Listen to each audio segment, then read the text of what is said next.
Hey everyone, I'm Tom from Invictus Interactive, and today I'm going to be showing you how you can create a simple slowdown effect like the one in SUPERHOT. So to get started, we're obviously going to need a ground object which the player can walk on so we can see the slowdown effect in action. So we're going to go ahead and create a new 3D object and select cube, and I'm going to reset the transform, and on the X and Y, on the X and Z, I'm going to scale it up to 50. And then just to distinguish from the player, once we add that in, I'm going to create a new material, and I'll call this ground, and I'll just add that to the ground and up the color and change the color to green. Alright, so I'm also going to rename the cube that we added and call it ground, and I'm going to delete the camera and create a new 3D object and select capsule. This will be the player. I'll reset the transform on this as well and drag it up on the y-axis. I'm going to rename this to player, and I'm going to add a new component to this and also select camera, and now we have a camera which is from the perspective of the player. So next, what we're going to want to do is we're going to add a new script, and I'm going to call this player controller. I'll just create and add that. I'll go ahead and open this up in Visual Studio.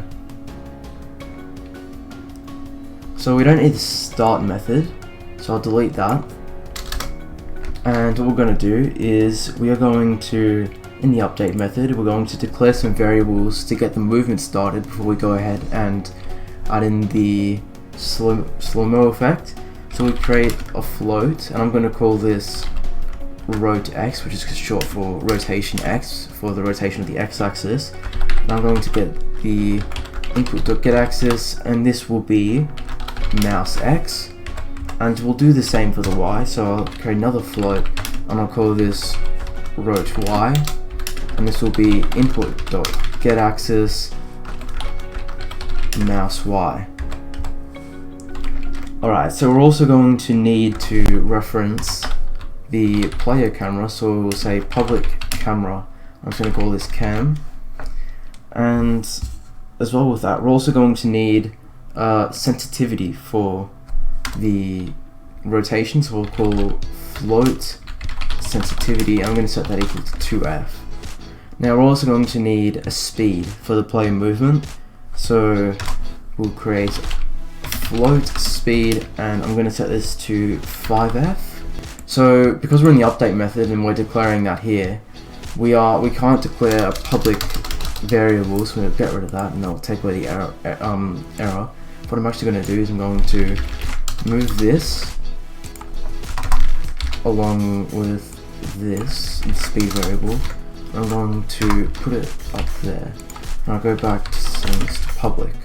Alright, so once we've done that, what I'm going to do now is I'm going to check for the key inputs. So we'll say if input.getKey, keycode.w, and then what we want to do is we want to say transform.position plus equals transform.forward times time.delta time times speed. Now the reason that we're using transform.forward instead of vector3.forward is because vector3.forward works in world space. So no matter, like, say you want to move in the direction that the camera is facing, which we do, we can't do that because vector3.forward stays consistent with the original direction of which the camera is facing. So you continue to move in that direction. But instead, by using transform.forward, that's allowing us to change the forward direction of the player, so we can move in the direction where the camera is facing. You'll be able to see this in action in a sec once we get this all set up. So the next thing we want to do now is we want to create an else if statement.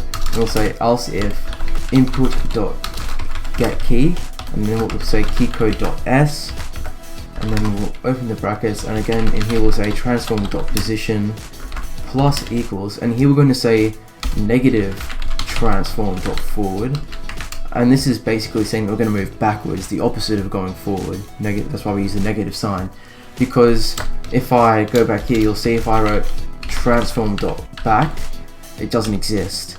So the reason for that is transform only has one for forward and one for right. So in here we'll just say transform.forward times time.delta time times speed.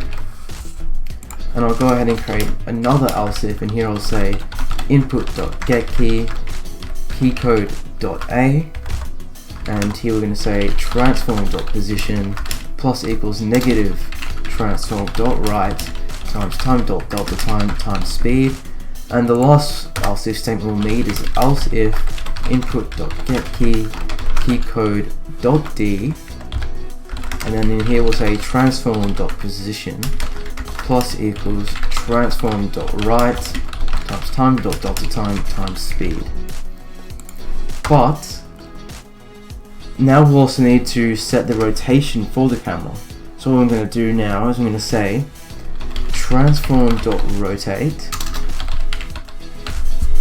and in this I'm going to say 0, and now we're going to use the rotation X, which we set above, so that's the X axis for the mouse. And then I'm also going to multiply this by the sensitivity, so that's going to set how fast we move when we're looking around in the world. And then I'm also going to need to set 0 for the Z axis, and then we'll also need to say cam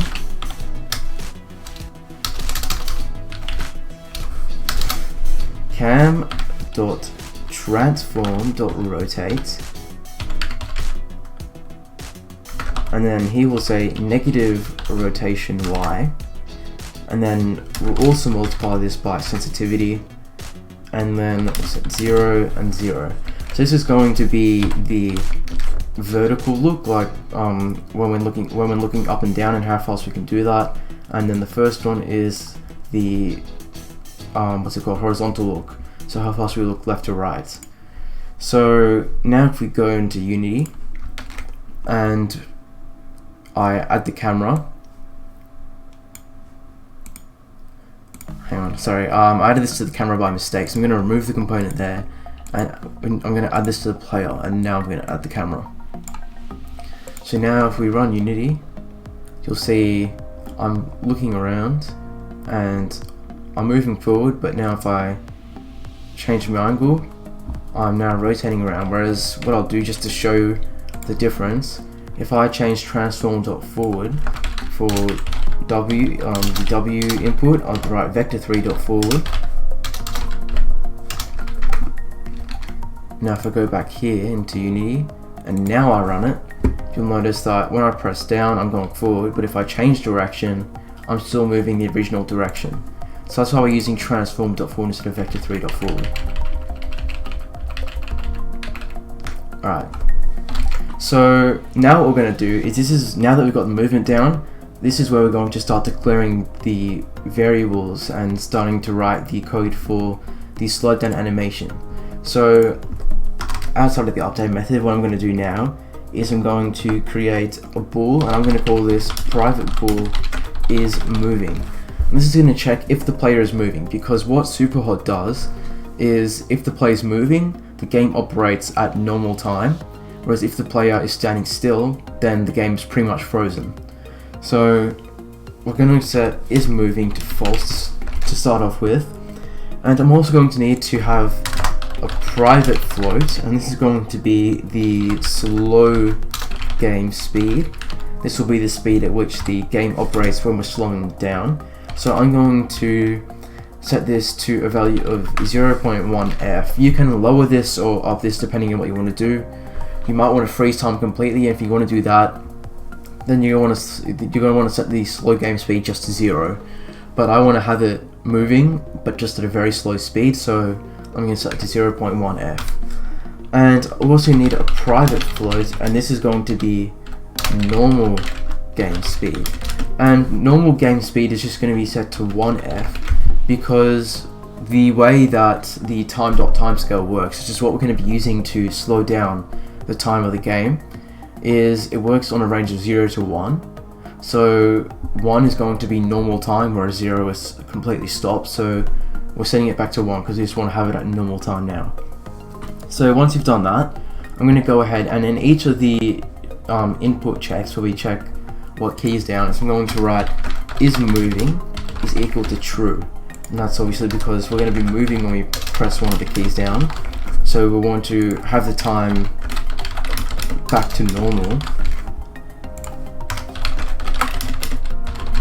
And now what I want to check is I want to create an else statement. And in here I'm going to say is moving is equal to false. Now if you have jumping in your game, you're eventually going to want to create another else if statement. And you want to check if you press the space bar or whatever key you want to use to jump. Then you'll want to also set is moving to true there, because jumping is also moving. But for now, since these are the only ways that we can move in the game, then that's all we need to set is moving is equal to true for, and here we can just say is moving is equal to false, because if you're not doing any of these, then you're not moving. So what we can do next now is I'm going to create an if statement. I'm going to say if is moving, and this is basically checking if you are moving. Then what I'm going to do is I'm going to set time.timescale, and it's going to be set to just the normal time, so it's going to be normal game speed. And then I'm also going to have to add in time.fixedDeltaTime, and I'm going to set this to 0.2f times time.timescale. And the reason that we're using time.fixedDeltaTime is because it is the intervals in seconds where physics updates, so it's usually done about 50 times a second. So that's why we're multiplying the time scale by 0.02. And the reason that we're using this and not just time.delta is because time.delta isn't affected by time scale, so it'll always operate at the same time no matter what you do. So we're using fixed delta time just because we want to smooth out the effects, and it is affected by time scale. So I'll just add a comment in there. So this is going to say the interval in seconds where physics updates but is affected by time scale. And also I want here and say sets time back to normal if the player is moving. Alright, so once we've done that, I'm going to go ahead and write an else statement.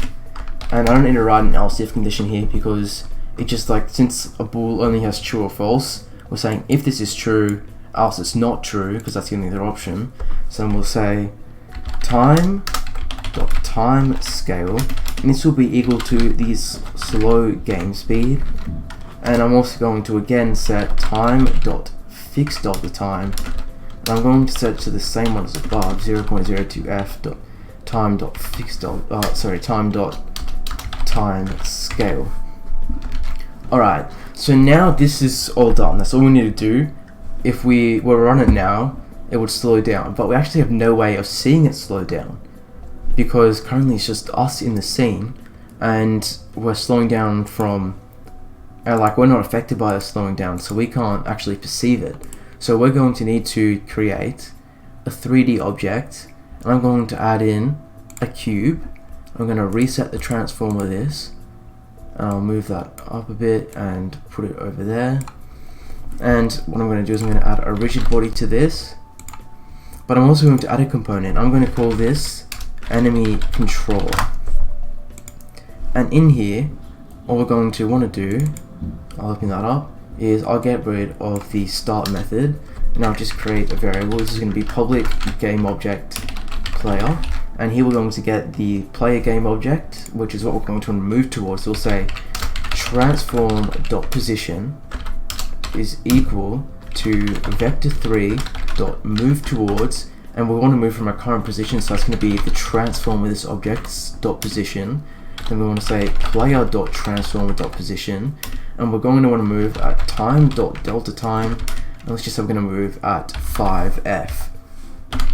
So now if we were to go back into Unity, I'll move that down a bit, and I'll move it a bit further back.